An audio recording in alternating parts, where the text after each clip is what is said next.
BTV, ఇది మీ TV.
మీరు నొక్కేటువంటి 2 బటన్లతో, ఫ్యాన్లో మీద నొక్కేటువంటి 2 బటన్లతో చంద్రబాబు అనేటువంటి వ్యక్తి నక్క పిల్లనిచ్చినటువంటి మామకు వెన్నుపోటు పార్టీని కొట్టేసినటువంటి వ్యక్తి, పనికిమాలి సొంట లోకేష్ గారికి ఆ పదవిని అప్పచెప్పి పార్టీని అప్పచెప్పాలని చెప్పి తాపత్రయత పడుతున్నటువంటి వ్యక్తి.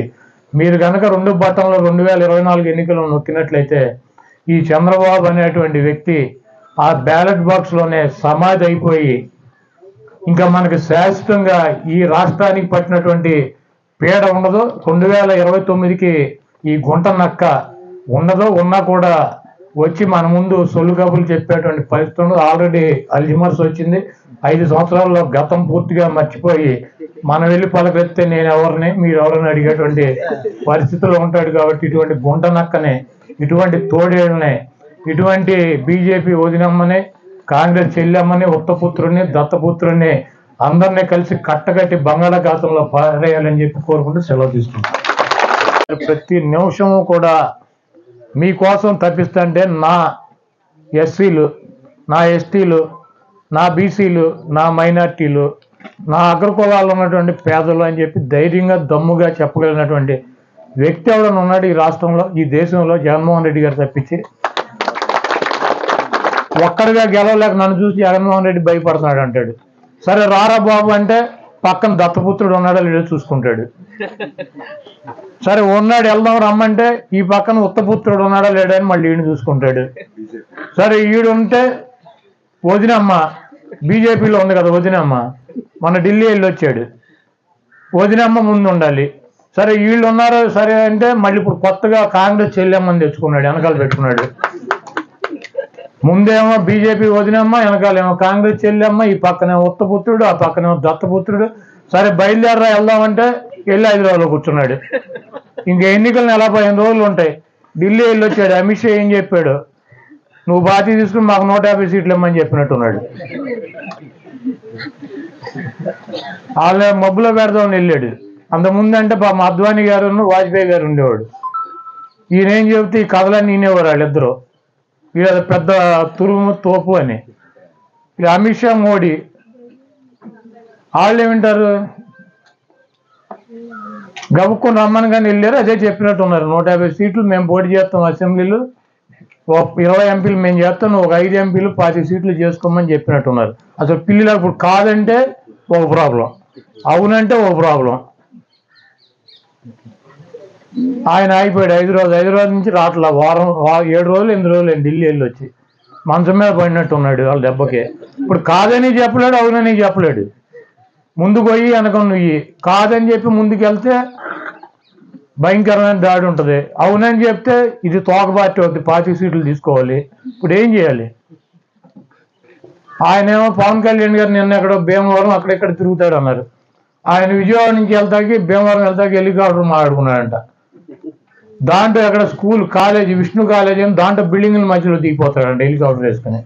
వాళ్ళు ఆర్ఎన్బి వాళ్ళు ఫైర్ వాళ్ళు వెళ్ళి అరే బాబు దేవి రెక్క వెళ్ళి దీనికి అంత తగిలిందంటే ఏదో ఒకటి ప్రమాదం వస్తుంది, మళ్ళీ తర్వాత ప్రభుత్వానికి ఇబ్బంది అవుతుంది, మేము ఏదో చేసామంటారు. కాబట్టి ఇక్కడ కాదు, నువ్వు ఊరు బయట ఎక్కడన్నా దిగి ఊళ్ళోకి రమ్మని చెప్తే కాదు నాకు ఇక్కడే కావాలి లేకపోతే నేను వెళ్ళను. ఆయన మంగళగిరిలో కూర్చున్నాడు. ఎందుకంటే మీడియా వాళ్ళు అడుగుతారు కదా, ఈయన జనంలోకి వెళ్తే అడుగుతారు మనం ఎన్ని సీట్లు పోటీ చేస్తున్నాం, మనం ఏ సీట్లు పోటీ చేస్తున్నాం, కార్యకర్తలు నాయకులు అడుగుతారు. ఈయన వాళ్ళకి సమాధానం చెప్పలేడు. వీళ్ళు సమాధానం చెప్పాలని ఢిల్లీ వాళ్ళు చెప్పాలి, ఈయన ఎన్ని చేస్తున్నాడు ఆయన ఎన్ని చేస్తున్నాడు వాళ్ళు వీళ్ళకి ఎన్ని ఇస్తున్నారని. కాబట్టి ఇవన్నీ తప్పించుకోవడానికి నిన్నటి నుంచి చూస్తున్నా. పవన్ కళ్యాణ్ గారు అంటే విమానం హెలికాప్టర్ అక్కడ దిగలే. విజయవాడ నుంచి భీమవరం వెళ్తాకి ఎంతసేపు పడుతుందంటే 1.5 కార్లు వెళ్ళిపోవచ్చు. ఆయన మంగళగిరి నుంచి భీమవరం 1.5 కార్లు వెళ్ళిపోవచ్చు. హెలికాప్టర్ ల్యాండ్ అవ్వదికి వెళ్ళడా? రేపు భీమవరంలో పోటీ చేసి పద్దాకి భీమవరం వెళ్ళాలంటే ఈయనకి హెలికాప్టర్ ల్యాండింగ్ అయితేనే భీమవరం వెళ్తాడు ఎమ్మెల్యే గారు. కాబట్టి భీమవరం ప్రజలు కూడా ఆలోచించుకోవాలి. హెలికాప్టర్ లేకపోతే మీ ఎమ్మెల్యే గారు అక్కడికి వచ్చేటువంటి పరిస్థితులు, కనీసం ఊరు బయట కూడా దిగడంటే ఊళ్ళోనే బిల్డింగ్ల మీద దిగుతానని చెబుతున్నాడు. కాబట్టి అక్కడ ప్రజలు ఆలోచించుకుంటారు.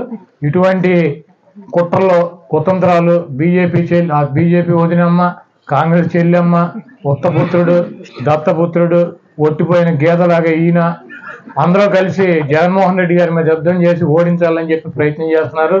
జగన్మోహన్ రెడ్డి గారు ఒకటే చెబుతున్నాడు, పైన ఉన్నటువంటి దేవుడు ఆశీస్సులు, ఇక్కడ ఉన్నటువంటి ప్రజల ఆశీస్సులు, నేను పేద ప్రజలకి మంచి చేశానన్నటువంటి భావిస్తే, మీ కుటుంబాలకి మంచి జరుగుతుందని భావిస్తే నాకు ఓటేయండి, లేకపోతే నాకు వేయొద్దని చెప్పి దమ్ముగా ధైర్యంగా ప్రజలను నమ్ముకుని దేవుని నమ్ముకుని వచ్చేటువంటి వ్యక్తి జగన్మోహన్ రెడ్డి గారు. ఇటువంటి కుట్రలు కుతంత్రాలు చెల్లెమ్మ వదినమ్మ దత్తపుత్రుడు ఉత్తపుత్రుడు పనికిరాని వాళ్ళని ఎంతమందిని వేసుకొచ్చినా కూడా ఏమి ఒరిగేది లేదు. కాబట్టి మీరు అందరూ కూడా అప్రమత్తంగా ఉండండి. అక్కడ మీకు గనక ఈ వీడియో నచ్చినట్లయితే మన ఫ్రెండ్స్ అందరికీ షేర్ చేయండి. మీ బీటీవీని సబ్స్క్రైబ్ చేయండి ప్లీజ్. బీటీవీ ఇది మీ టీవీ.